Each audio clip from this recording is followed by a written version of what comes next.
जग दुर्लभ भव इंद्रादि विधिम, ये दसधा है। रस भक्ति दसधा। सहचरी शरण जी कह रहे हैं ज्ञान भक्ति और विमल वैराग्य के द्वारा दसधा अर्थात प्रेम लक्षणा भक्ति प्राप्त करे तो उसके हृदय में जो फुलवारी प्रकट होती है उसी में प्रियालाल प्रकट होकर के खेलते हैं। जो सद्गुणों की फुलवारी, जो भाव की फुलवारी, धीरज धर्म विवेक क्षमाजुत भजन यजन दुखहारी, तज अनीति मन सेई संत जन मान दीनता भारी। धैर्यवान होना चाहिए, किसी भी दुख में विचलित नहीं होना चाहिए और अपना धर्म जो है उसे समझना चाहिए। किसी के भी प्रलोभन में आके धर्म नहीं त्यागना चाहिए। ये बहुत से ऐसे अज्ञानी लोग हैं कि अपने सनातन पद्धति को न जानने के कारण दूसरों के द्वारा दिए हुए प्रलोभनों में आकर अपने धर्म का त्याग कर देते। इनकी दुर्गति होगी। जो अपने पति को त्याग कर परपति की रति प्राप्त करने की कोशिश करे तो पति वंचक परपति रति करई रौ रौ नरक कल्प सत्परई। ऐसे ही अपने धर्म का त्याग करके जो दूसरे के धर्म को ग्रहण करने की कोशिश करता है उसका पतन हो जाता है। भले अपना धर्म अपने लिए दूसरों के सामने हमें लगे कि छोटा है तो अपना छोटा धर्म ही अपने लिए महान हो जाएगा। स्वधर्मो निधनो श्रेया पर धर्मो भयावहा। अगर कोई ये सिखा रहा है कि तुम्हारा धर्म छोटा तो हमारे लिए महान है, पर अपने धर्म का त्याग नहीं। धर्म की स्थिति जब आपके हृदय में आ जाएगी तो धर्म आपको अनुभव करा देगा ज्ञान का, भक्ति का, वैराग्य का। धर्म साक्षात भगवान का स्वरूप है। धर्मो रक्षति रक्षिता। बहुत से लोग ऐसे प्रलोभनों में धर्म परिवर्तन कर देते हैं। काम के प्रलोभन में, धन के प्रलोभन में, सुख सुविधा के प्रलोभन में। हाँ, देखते सनातन पद्धति से बढ़कर कौन सी पद्धति है जिसमें हाथ जोड़कर सर झुकाकर नमन किया जाता है, चरण स्पर्श किए जाते और ये वटवृक्ष की तरह फैला हुआ है। सब इसी की शाखाएं हो सकती हैं। सत्य सनातन आकाश है, सत्य सनातन भूमि है, सत्य सनातन वायु है, सत्य सनातन जल है। ये हमारा सनातन ऐसे फैला हुआ है। इसको कोई समझ पाता है? छोटे छोटे बिंदुओं को देख रहे हो, सिंधु को नहीं देख रहे हो। अपने धर्म पर स्थित रहना चाहिए।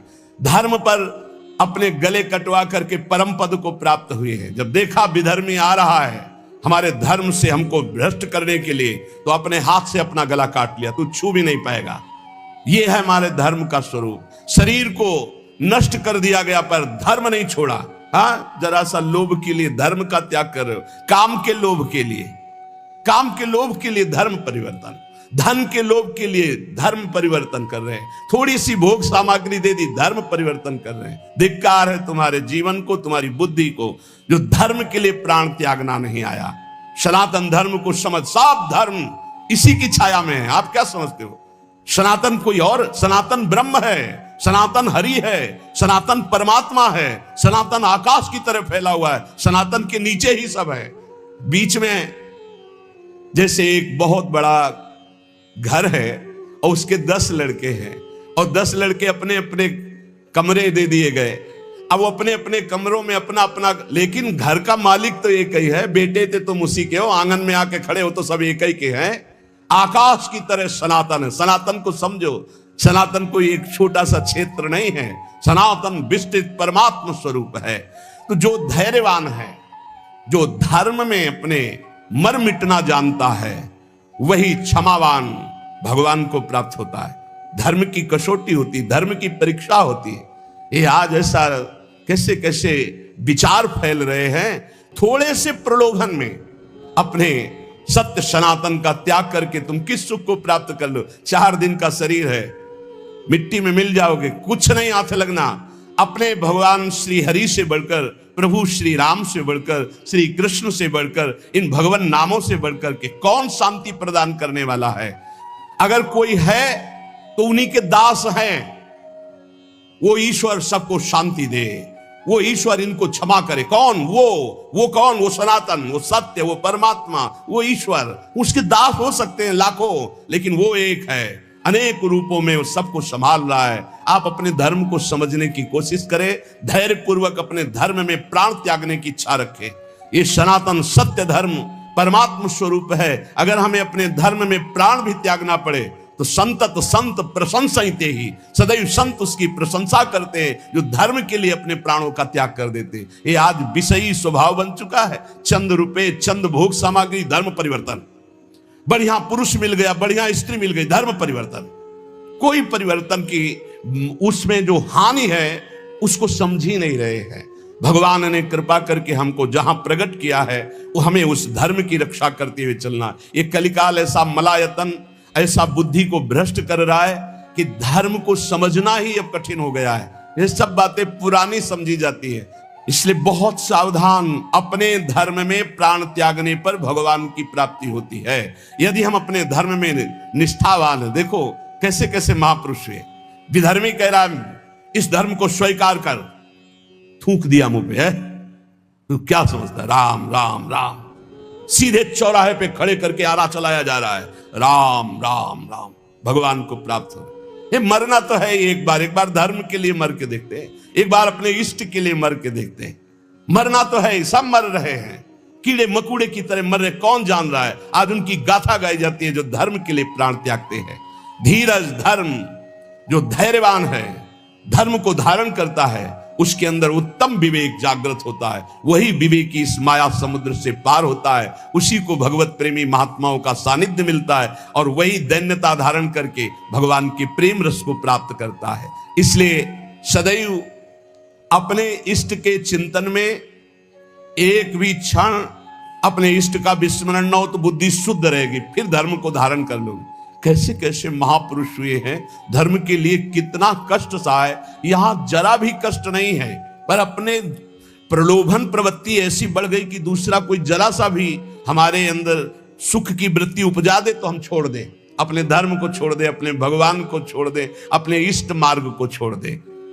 बहुत सावधान। बहुत छोटा जीवन है, इस जीवन में केवल भगवत प्राप्ति करनी, भगवत प्राप्ति के लिए धर्म धारण करना अत्यंत आवश्यक है। भगवान ने स्वयं कहा जब जब धर्म की हानि होती है तब तक मुझे विकलता होती है और मुझे अवतार लेना पड़ता है। अर्थात भगवान चाहते हैं कि आप धर्म का पालन करें, आप भगवान के अंश हैं, आप भगवान के द्वारा स्थापित धर्म का पालन करें। बहुत मंगलमय धर्म है।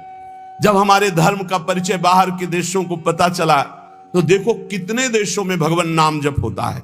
हमारे देश के जो ऋषि मुनि हैं, भक्त जन हैं, बाहर जा जा करके जब अपने धर्म का परिचय बताते, कहीं भी मोक्ष की बात नहीं, कहीं भी जीवन मुक्तता की बात नहीं, कहीं प्रेम की ऊंचाइयों की बात नहीं, बस वही स्वर्ग नरक की बातें हैं, वही स्वर्ग नरक की बातें, वही संसारिकता, वही मांस मदिरा, वही संसार के भोग, और उसी को धर्म माना जाता है।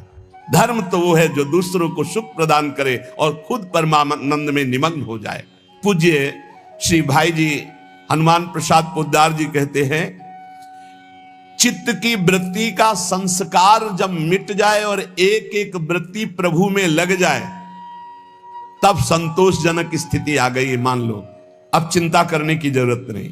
चित्त की एक एक वृत्ति जो भोगों के संस्कार से युक्त है वो मिट जाए और हमारे हृदय में इष्ट का चिंतन सतत चलने लगे तो बोले अब संतोषजनक स्थिति आ गई। इस स्थिति में ये सब नष्ट हो जाता है।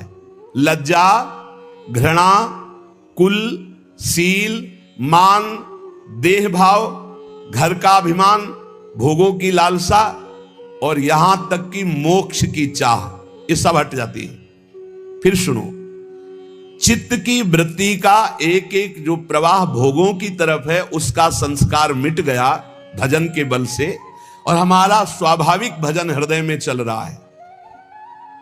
अब ये संतोषजनक स्थिति है। अब भ्रष्ट नहीं होगे। जब निरंतर बिना प्रयास के भजन चलने लगे, उठते बैठते चलते फिरते खाते पीते सोते, जैसे हम अभी भजन करने का प्रयास करते तो हमारी वृत्तियां भोगों में जाती हैं। भजन के बल से जब वो प्रवाह मिट जाए और स्वाभाविक वृत्तियां भजन में जाने लगे तो बोले ये संतोषजनक स्थिति है। अब आप पतित नहीं होंगे, अब आप भ्रष्ट नहीं होंगे, अब आपके ऊपर माया अपना प्रभाव नहीं दिखा सकती। तो ये चीजें नष्ट हो जाती हैं। ये जितनी बातें हैं ये अगर ये नष्ट नहीं हुई तो अभी आपका निरंतर भजन नहीं चल रहा, अभी संतोषजनक स्थिति नहीं है। क्या? लज्जा। तिलक लगाएंगे, कंठी बांधेंगे, लोग क्या कहेंगे।